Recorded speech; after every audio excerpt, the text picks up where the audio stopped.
Hi friends, എല്ലാവർക്കും good morning. എല്ലാവർക്കും ഇന്നത്തെ സ്റ്റോറിയുടെ റിവ്യൂയിലേക്ക് സ്വാഗതം. ഇന്നത്തെ നമ്മുടെ കഥയിലാണെങ്കിൽ മദർ തുമ്പിയോട് ചോദിക്കുകയാണ്, മോളുടെ അമ്മയെക്കുറിച്ച് ഓർമ്മ വന്നോ എന്ന്. തുമ്പി ഒരു ഓർമ്മയും വന്നില്ല എന്നൊക്കെ പറയുന്നു. ശ്രേയ അപ്പോൾ പറയുകയാണ്, പണ്ട് നടന്ന ആ കൊലപാതകത്തിൻ്റെ കാര്യമൊക്കെ ഞാൻ ഇവളോട് പറഞ്ഞപ്പോൾ ഇവൾ ശരിക്കും ഇമോഷണലായിപ്പോയെന്ന്. എന്നെ വിട്ടിട്ട് പോകാൻ തുടങ്ങിയ കുട്ടിയാണെന്നൊന്നും ഞാൻ ചിന്തിക്കാതെയാണ് പറഞ്ഞതെന്നൊക്കെ പറയാണ്.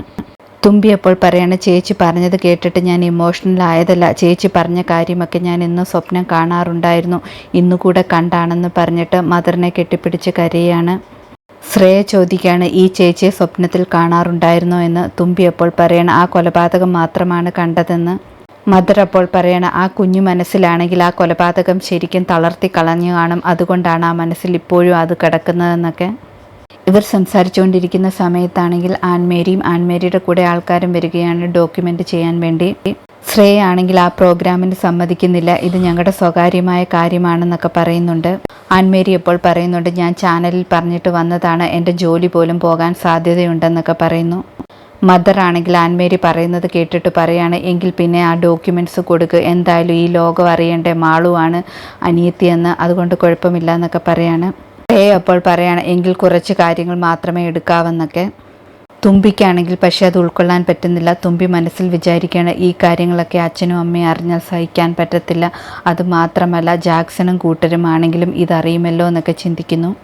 തുമ്പി വിചാരിക്കുകയാണ്, എല്ലാ സത്യങ്ങളും വിളിച്ചു പറഞ്ഞാലോ എന്ന്. ആ സമയത്ത് തുമ്പി പറയുന്നുണ്ട്, ഈ കാര്യങ്ങൾ ഞാൻ അംഗീകരിക്കത്തില്ല, എൻ്റെ വീട്ടുകാരറിഞ്ഞാൽ പ്രശ്നമാകുമെന്ന്.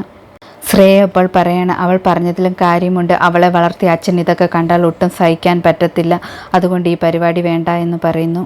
നിന്റെ ജോലിയൊന്നും പോകത്തില്ല, മദർ വിശ്വസിക്കും, പക്ഷെ ഞാൻ വിശ്വസിക്കത്തില്ല എന്നൊക്കെ പറയാണ്. നിന്നെപ്പോലെയുള്ള ഒരു പുലിക്കുട്ടിയെ ഏതെങ്കിലും ചാനൽ വേണ്ടാന്ന് വെക്കുമോ എന്നൊക്കെ ചോദിക്കുകയാണ്. മദർ അപ്പോൾ പറയാണ്, ശരിയാണല്ലോ, ഞാനും അത് ഓർത്തില്ല എന്നൊക്കെ പറയുന്നു. ആൻമേരി മദറുമെല്ലാം അവിടെ നിന്ന് തിരിച്ചു പോകുന്നു. അതിനുശേഷമാണെങ്കിൽ ശ്രേയയും തുമ്പിയുമാണെങ്കിൽ ചോറ് കഴിക്കുകയാണ്.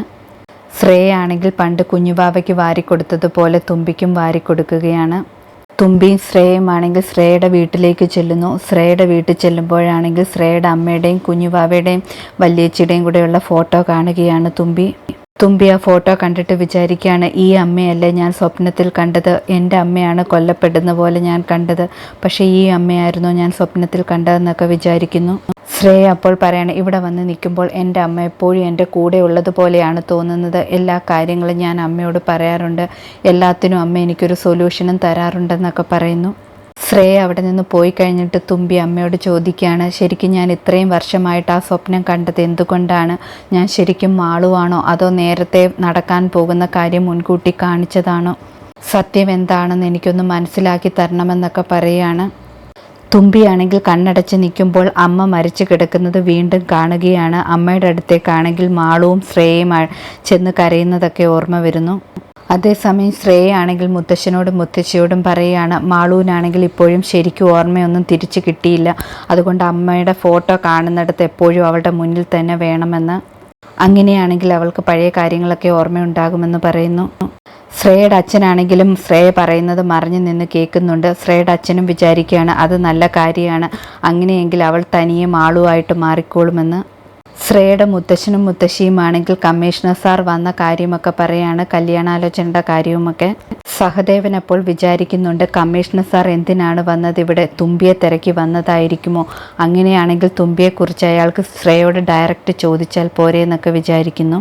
ഇതോടെ ഇന്നത്തെ കഥ അവസാനിക്കുന്നു. പുതിയ കഥയുമായി വീണ്ടും കാണാം. താങ്ക്